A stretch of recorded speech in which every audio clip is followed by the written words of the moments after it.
You might not know this about the book of Proverbs, but it's a letter. It's a letter from a father to his son. It's ascribed or attributed to Solomon, King Solomon, the second wisest person in all of history, wisest being Jesus himself.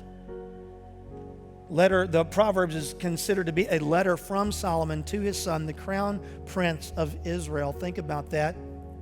So as you think about it, you think, well, why should I care about a guy named Solomon who writes a letter to his son? Why should I be listening to him? Well, let me just give you the history in case you don't know who Solomon was. And Solomon gets off to an extraordinarily good start as a king. And one evening he is in prayer and God speaks to him and says, hey man, you just tell me what you want. You want it, you got it, I'll give it to you. That's a pretty good invitation, isn't it? Think about that for a moment. If God said to you, you just name it, man, I'll give it to you. What do you want? What would you ask for?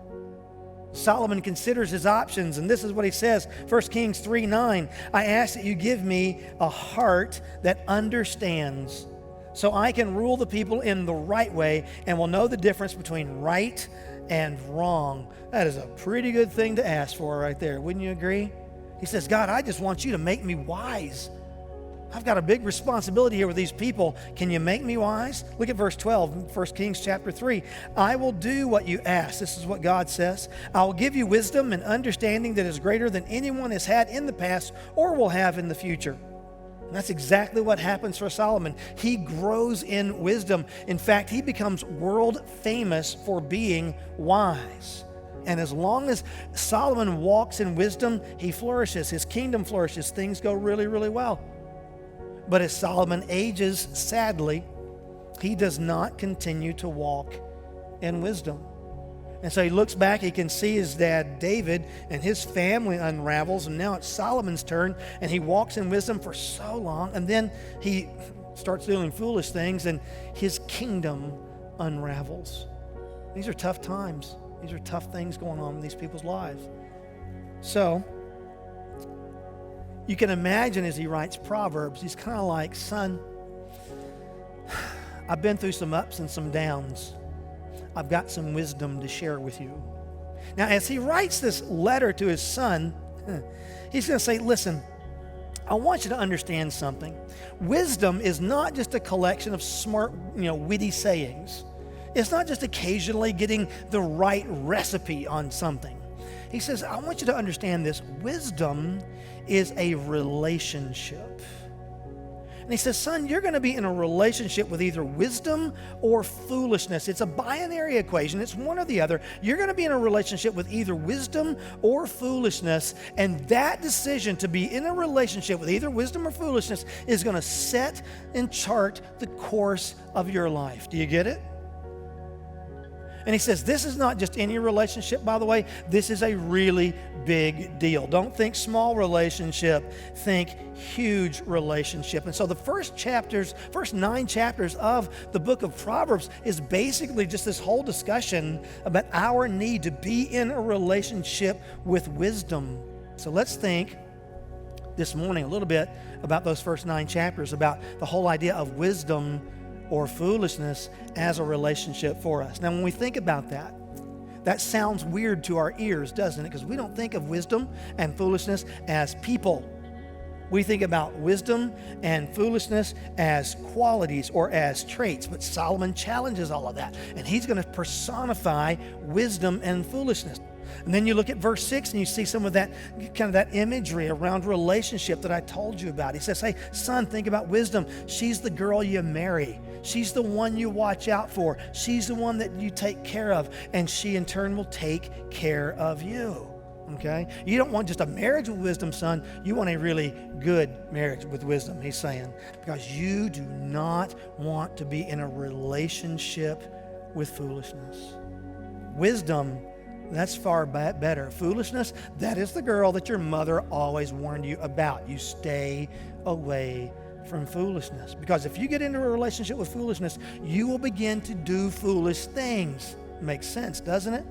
You get into a relationship with wisdom, you're going to do wise things. You get into a relationship with foolishness, you're going to do foolish things. And that's exactly what it says. And goes on, he starts giving us a list of all the foolish things that people can do. And it's a good-sized list. In fact, much of Proverbs just extends the list. And when you start looking at Proverbs chapters 10 through 31, you're going to see one example after another of what it means to be a hot mess because foolishness has wrecked your world. Just one after the other. For example, if you're in a relationship with foolishness, you're probably that person who can never, ever make up their mind about anything. If you're in a relationship with foolishness, you're probably that person who is always in a fight. I mean, someone's always out to get you, and you are always crossing it up with somebody. If you're in a relationship with foolishness, you're that person who always seems to manage to date the wrong person. Everybody told you not to date them. You knew better, and you dated them, and now you're regretting it. And if that's just you over and over and over again, that's a sign of somebody who's in a relationship with foolishness. If you're in a relationship with foolishness, Proverbs is going to teach us, then you're that person who's lazy and yet wonders why they can't keep a job. I just don't understand. You know, why doesn't my employer like it when I don't show up to work until 11:30 in the morning? You know, I mean, that's just you, and you can't figure it out. You're in a relationship with foolishness if you've opened yourself up to pornography and all that the horrors that it contains, and then you wonder what's going wrong with your marriage. That's just foolishness. It's going to mess you up. You're in a relationship with foolishness if you just abuse medication and then wonder why you can't keep yourself together. All of that comes with being in a relationship with foolishness.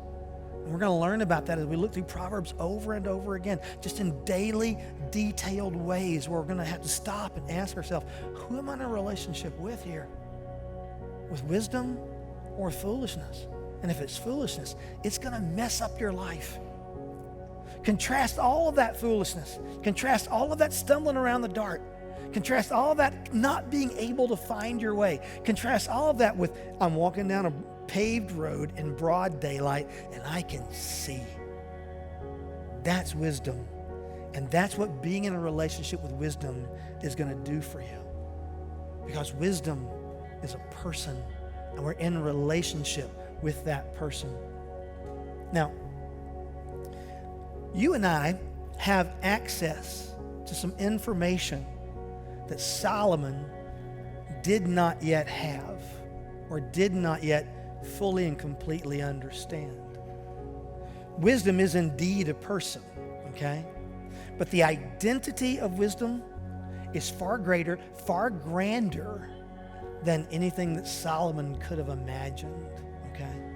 The Bible teaches us that wisdom has a name, and wisdom is named Jesus Christ.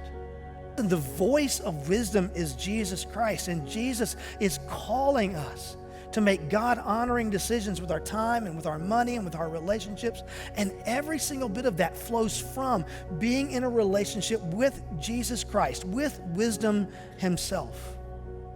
And so my question for you today as we kind of think about this whole idea of these two relationships between wisdom or the relationship with foolishness is, where are you at?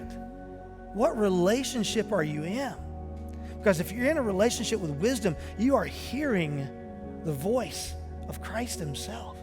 Do you hear that voice? Do you respond to that voice? Because to be wise is to pursue God's wisdom as personified in Jesus Christ. And to be foolish is to reject that wisdom and to go your own way. And so today's just a good day for you to just ask yourself this fundamental question. Am I in a relationship with wisdom? Am I in a relationship with the person Jesus Christ? Because it may be that you're dealing with a bunch of just junk in your life right now. You're living with the fallout of one bad decision after another. It is wrecking your world. And let me just tell you, if that's your experience, that is a spiritual problem. And it indicates a gap in the most important relationship that you could ever have, that being your relationship with Jesus Christ.